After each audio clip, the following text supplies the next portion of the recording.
Hi friends, welcome back. Today we are here to watch season 2, episode 4 of Angel. It is called Untouched. And just because of sort of the storyline with Angel and Darla in the previous episode and the fact that it all seemed very sort of sexual, for some reason this idea of untouched makes me feel like it could be slightly kind of sexual. Maybe it's some sort of like, I don't know, sexual monster or something. Like, I don't know, the idea of not being able to touch somebody or something like that. Like, I don't know, is it a monster that's maybe not like you can't touch it or something like that? Like, I don't know. But I guess that's like my prediction, like monster wise. But other than that, I think this might be the first time that we're actually seeing Gunn as potentially like really, really a part of our squad because Cordy decided to sort of look out for him, and so I wonder if this means that he's maybe gonna be with them like at the hotel and stuff, doing things this episode, because that could be fun.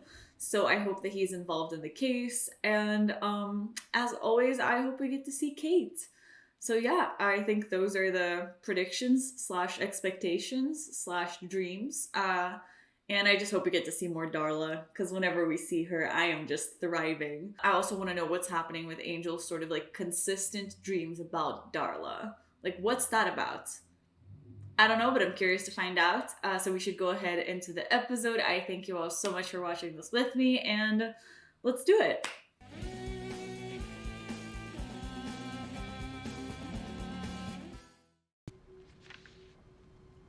Exciting, isn't it? Jesus. I didn't see you. Going through their things. All the hidden pieces of themselves locked away, giving you a naughty little thrill of control. Is that how you keep Angel sleeping when he's with you? Oh. There's nothing so lovely as dreams. Everything's in them. Everything hidden. Open those chambers and you can truly understand someone. Oh. And control them. I merely said Gunn might be insulted by the offer. He's a proud sort of fellow. He's been doing for us. He should pull in a check. I'll think about asking him, all right? No thank, pay. That's an order. Hey, how about we pretend that you work for me? You are really unpleasant. Then why don't we pretend that you don't? You can't fire me. I'm Vision Girl. Yeah.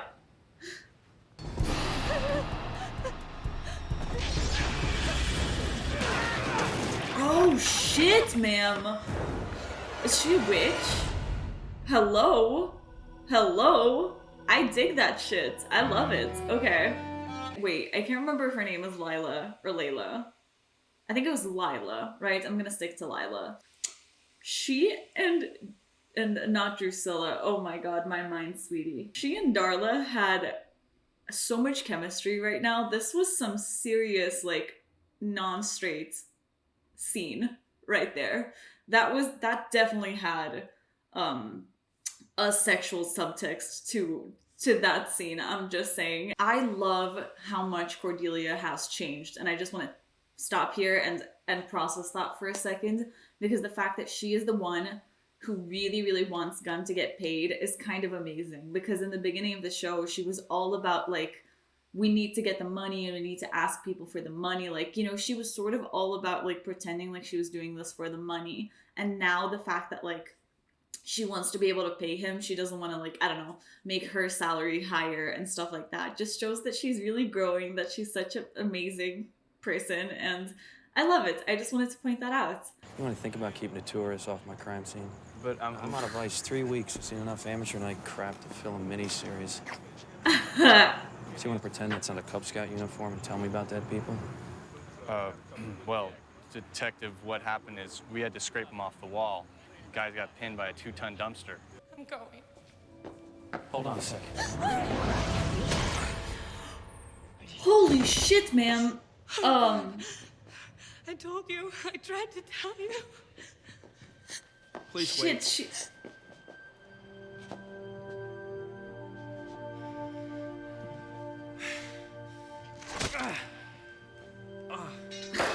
Her face. My name is Angel. Great, I stabbed an angel. Now I'm really never getting into heaven. I'm not an angel. It's just a name. But how did you... Well, I'm different from most people. Bethany, Hi. Sorry I'm late. I was starting to get worried.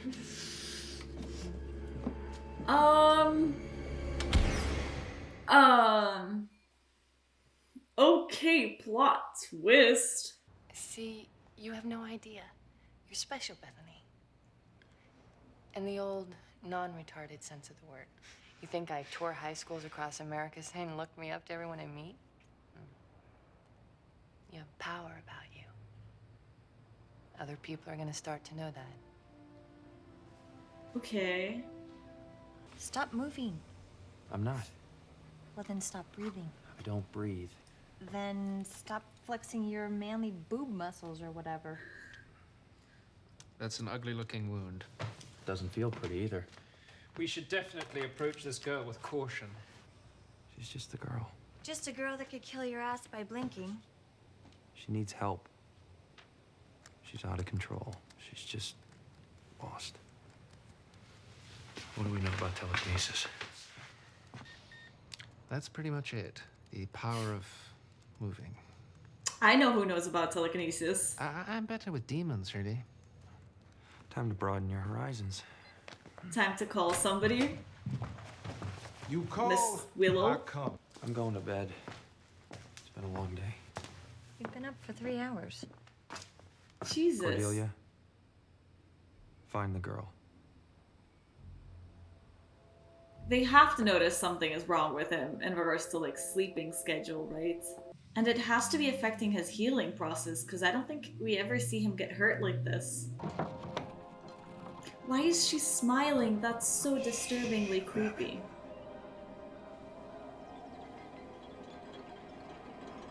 Let's go downstairs.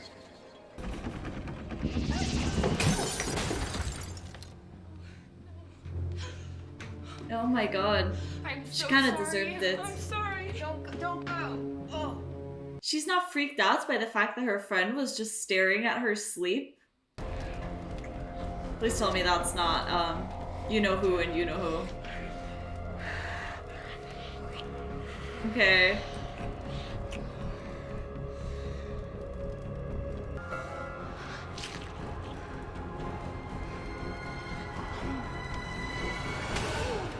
That's so disturbing. That feels so, like, intimate, like drinking each other's blood, sort of.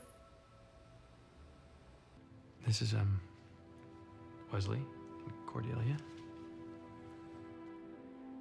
So it's a family business, huh? Friends. Come on in. We have been through this. Y'all are family. If this is how she is now, what happens when you pull the trigger? She's got the profile, but an assassin's no good if it can't be controlled. But I you know hate what you I people say. so much. I shouldn't even be here. I agree. It's clear the girl doesn't want our help. I don't think we should be wasting our time with her. Wesley? I'm sorry, but there are people out there who need us. People with What the much more fuck, serious Wes? problems than impulse control issues. That's enough. Oh, is he Why just doesn't trying she to go get back to something out of friends? her? Toss the furniture about. Or maybe we should send you home to your father.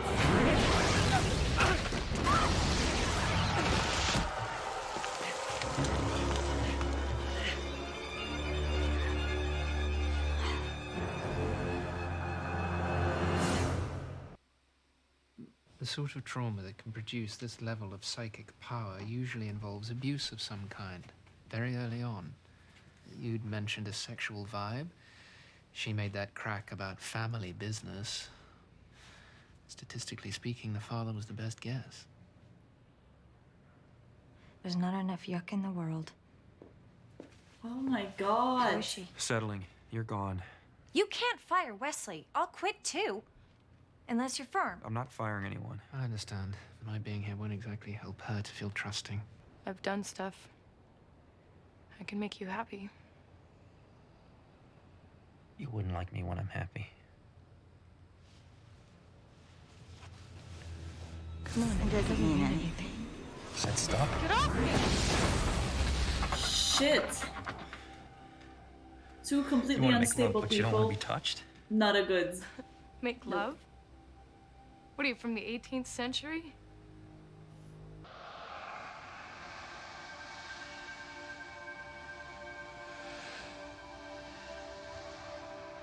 See?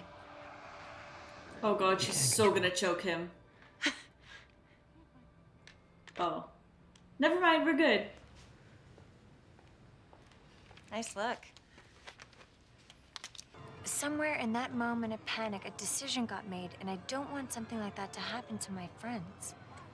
Or, and I can't stress this enough, me.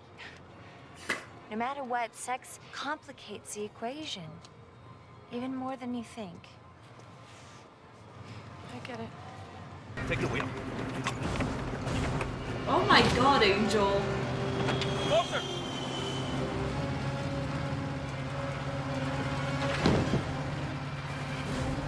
Okay. Stop. You can control this. No! Listen to me. Nobody's controlling you. You have the power here. You're gonna kill us? You're gonna die? Then they win. Don't let them. Hello, Rabbit. Oh no. Oh shit. That's the trigger. These motherfuckers. Oh, fuck Wolfram and Hart. Shh, Rabbit.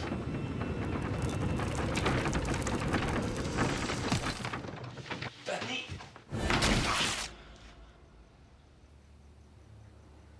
There you go. Um. Now, why don't we go downstairs? Just you and me. Okay. Bethany, what are you doing? Stop it. Put me down. Okay. Go, Bethany. Go. Help me. Please. Stop her. Bethany. Wait. Actually, this is You not got the good. power. This is her becoming the Use serial it. killer that they want, though. Finish it. It hurts. Stop. Goodbye. Oh, wow.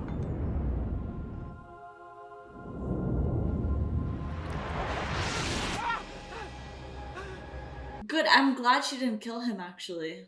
I was trying to make you stronger.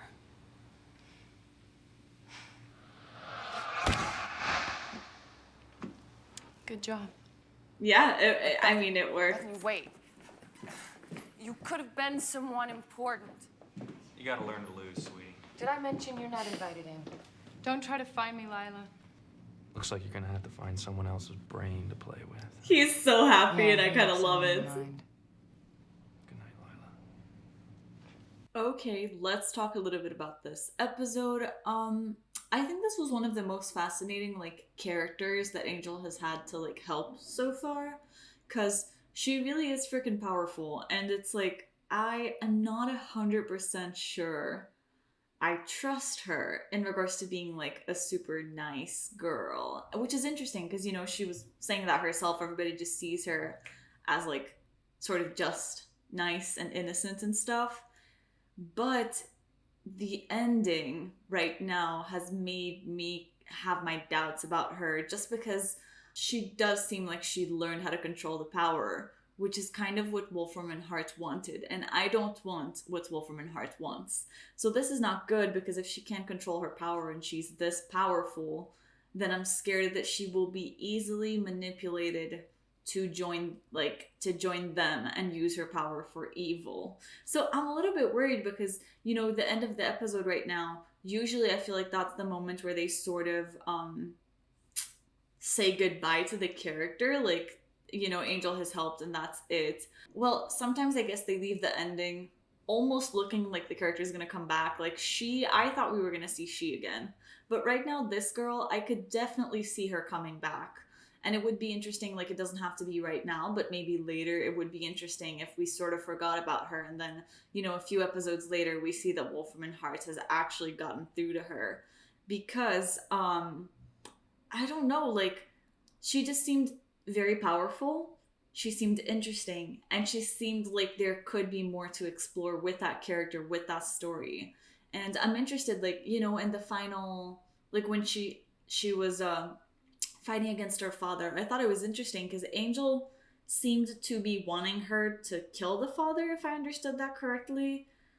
And I don't get it though, because I feel like if she killed the father, she would be doing exactly what Wolfram and Hart wants. She would be turning herself into a murderer.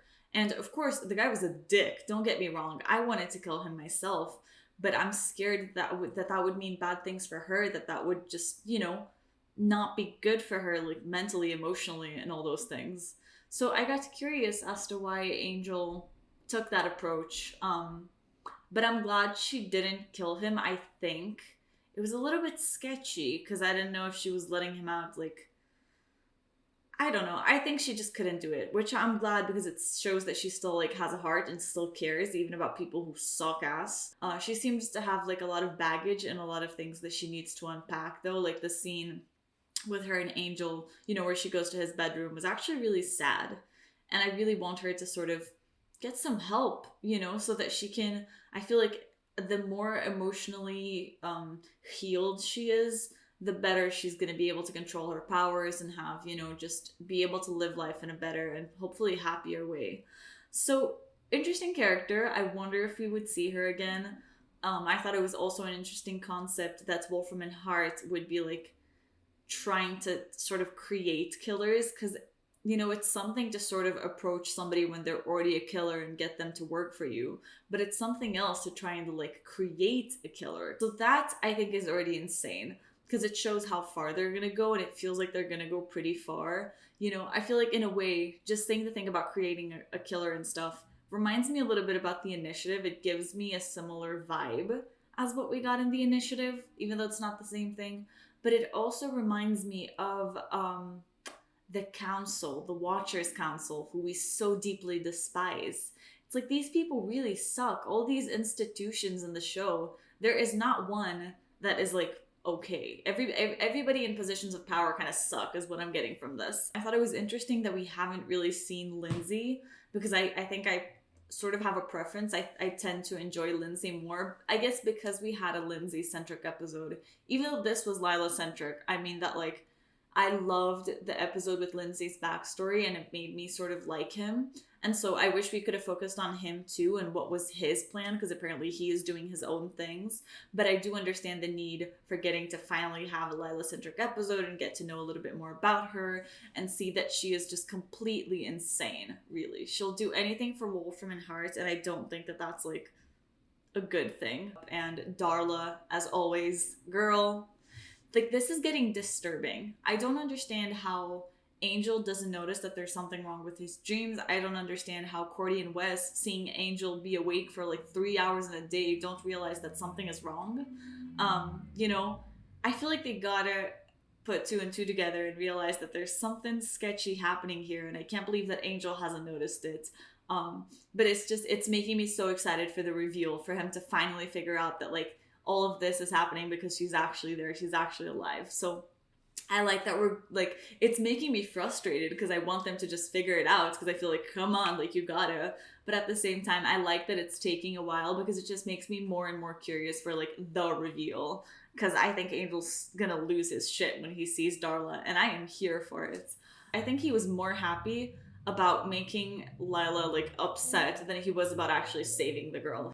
And another like sort of small thing from the episode is that I liked Cordy's intuition in a way, because from the moment that the girl appeared, she seemed to really be like observing her, and I could tell that like something was wrong. I think Charisma's a great actress, because you could tell that like she was saying the right things, but her looks were saying a lot, so I thought it was interesting that she seems to have some sort of intuition, like sexual intuition, about what was happening in between what had happened to her and those kind of things. I like that, like, I think this was something that they showed us in the pilot of Angel, if I'm not mistaken, where Cordy was so able to read everybody in that club.